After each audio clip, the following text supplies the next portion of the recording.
कि फ्री की politics, free की रेवड़ी नहीं खानी चाहिए, नहीं लेनी चाहिए। मैंने आपको कहा ना। हाँ रमन जी, ये नियति बन चुकी है। नियति बन गई।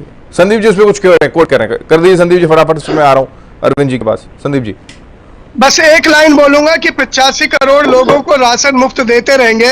ये घोषणा करने वाले वो कौन लोग हैं जो देश को भोजन देकर कहते हैं कि वोट दो, हम तुम्हें मुफ्त का अन्न दे रहे हैं, वोट दो। जो राम जी के दर्शन को भी बेचकर वोट मांगते रहे। अमित शाह ने मध्य प्रदेश में कहा मध्य प्रदेश में भाजपा की सरकार आएगी तो मुफ्त में राम जी के दर्शन कराएंगे। अब ये राम को भी बेच रहे, अनाज को भी बेच रहे, जनभावना को भी बेच रहे, और राजस्थान में जाकर प्रधानमंत्री 450 का सिलेंडर देते हैं। बाकी देश का हक प्रधानमंत्री क्यों छीन रहे हैं, मुझे यह समझ नहीं आ रहा। गुजरात में 450 का सिलेंडर क्यों नहीं है, हरियाणा में क्यों नहीं है, बीजेपी की जहां जहां सरकार है वहां लोग क्यों ठगे जा रहे हैं, प्रधानमंत्री को बताना होगा, वत्स साहब को बताना होगा। अगर ये फ्री भी झूठा है तो ये मुझे लग रहा है मोदी जी के ऊपर टोंट कर रहे हैं, सिखा रहे हैं, और मोदी जी को बता रहे हैं कि राशन भी फ्री का बंद कर दो, सिलेंडर भी मत दो। जहां पर बीजेपी आकर कहती है कि पेट्रोल के दाम राजस्थान में ज्यादा है और प्रदेशों कंपैरिजन से, ये ठीक उसी तरीके से है।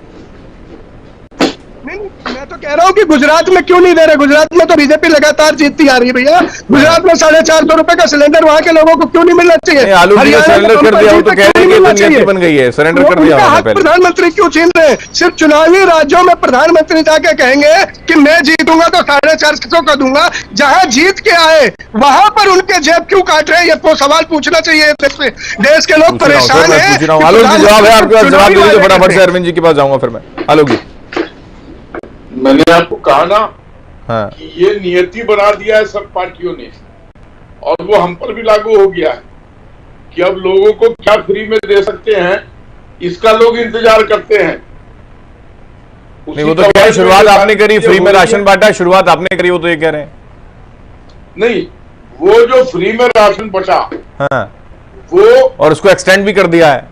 नहीं, वो एक मजबूरी थी। देश एक ऐसे दौर से गुजर गया था हाँ। जब किसी के पास रोजगार, जब घर से ही बाहर कोई नहीं निकल रहा था, तो एक तरीके से तो लोग घर में कैद हो गए थे। तो वो तो एक हाथ पर जिस आदमी का काम नहीं कर रहा था उसको भोजन देने की ऐसी स्थिति हो गई थी। जब आदमी घर से ही नहीं निकल रहा, बाहर ही नहीं जा रहा, अब क्या स्थिति है? अब तो एक्सटेंड हो गया, वो रोजी रोटी कमाएगा, कहाँ है कोरोना, राशन लाएगा, कहाँ है कोरोना? मजबूरी थी। हाँ और तो ठीक है, मजबूरी जी बहुत सही कह रहे हैं। ये मजबूरी की सरकार है, ये बात बात पे मजबूर होती है। मोदी का नाम ही मजबूर हो गया है, अब हर बात पे मजबूर। मणिपुर में मजबूर, जंतर मंतर पर मजबूर, किसान के आंदोलनों में मजबूर, मुफ्त का राशन देने पे मजबूर, और राजस्थान में 450 का सिलेंडर देने पे मजबूर। तो ऐसी मजबूर सरकार से निजात पाने के लिए कांग्रेस बढ़ी आ रही है। बस साहब अब आपकी मजबूरी भारत की जनता दूर करने वाली है। हमें मजबूर सरकार नहीं चाहिए, भारत मजबूत है और मजबूत सरकार बना के दिखाएगा।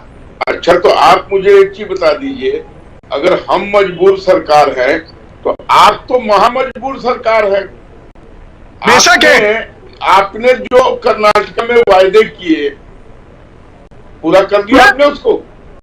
बस साहब प्रधानमंत्री और मुख्यमंत्री की तुलना फिर आप प्रधानमंत्री और मुख्यमंत्री की तुलना करने लगे। जो मैं आपसे जो मैं पूछ रहा हूँ उसका जवाब शायद मुझे धोखा मत दीजिए। देश की जनता मत साहब आप देख रही, अच्छे लगता है आपको जो देने का वादा किया था, देश का है या राजस्थान का है बता दीजिए। प्रधानमंत्री पूरे देश से उम्मीद है, सिर्फ राजस्थान से उम्मीद है, मुझे बता दीजिए। प्रधानमंत्री को गुजरात में क्यों नहीं देना चाहिए? वहां तो प्रधानमंत्री मुख्यमंत्री भी रहे। प्रधानमंत्री गुजरात के साथ बुरा क्यों कर रहे हैं, हरियाणा के साथ बुरा क्यों कर रहे हैं, अपनी और सरकारों के साथ बुरा क्यों कर रहे हैं? सिर्फ चुनाव जीतने के लिए राजस्थान क्यों गद्दानी है? ये बात आपसे पूछ रहा हूँ, आपने कर्नाटका में जो महिलाओं से वादा किया था, आपने पूरा किया उसको? अरविंद जय तिलक जी, ये जो स्थिति बनी हुई है फ्री पॉलिटिक्स की, जिसका जिक्र रेवड़ी कल्चर के तौर पर खुद देश आ रहा हूं संदीप जी, देश के प्रधानमंत्री आकर सामने कहते हैं और उसको एक अलग नाम दे देते हैं। संदीप जी लौट रहा हूं प्लीज।